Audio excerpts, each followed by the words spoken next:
Hello, আসসালামু আলাইকুম আমার দর্শক ভাইরা ও বন্ধুরা ও আপারা খালুরা খালারা, যে যেখান থেকে দেখতেছেন এই ভিডিওটা গুরুত্বপূর্ণ বিষয় নিয়ে কথা বলতেছি। কথাটা হচ্ছে কি যে আমি তো মালয়েশিয়ায় আইছি, বেশি কয়েকদিন হয়নি, বছরখানেক হচ্ছে।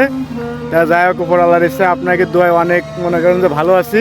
তা আপনাদের মালয়েশিয়ার ভিতরে যদি কারো কাজ না থাকে, তাহলে আমার সাথে যোগাযোগ করবেন, আমি কাজ দেওয়ার জন্য চেষ্টা করব।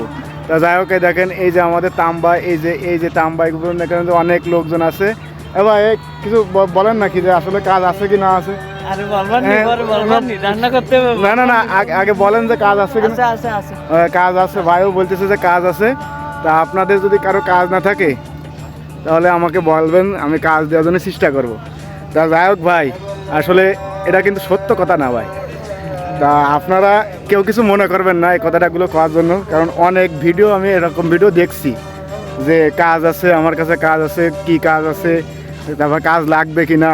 এবার পরে কী হয় যে মেসেজ করি, মনে করেন ফোন দিই, কিন্তু কেউ কাজ দিতে চায় না। তা আসলে এইরকম প্রতারণার ফাঁদে কেউ পড়বেন না প্লিজ, দয়া করে। আমি যেভাবে প্রথম কথাগুলো বললাম, আমি আপনাদের কাছে ক্ষমা চাচ্ছি যে আসলে আমার এই কথাগুলো ভুল হয়েছে। কিন্তু এই কথাগুলো একটা মনে করেন যে আপনাদের একটা দেখালাম যে না, আসলে এটাই বাস্তবতা। কারণ আমিও এরকম পড়ছি, আমি প্রথম যখন মালয়েশিয়ায় আইছি তখন এরকম একজনের মাধ্যমে আমি কমেন্ট করছিলাম যে ভাই আমার একটা কাজ দেন। তো আমার ঘুরোইছে, অনেক ঘুরোইছে, কিন্তু কাজ কিন্তু আমার দিইনি। তা যাই হোক, আপনারা এই সমস্ত প্রতারণার ফাঁদে পড়বেন না প্লিজ। আসসালামু আলাইকুম।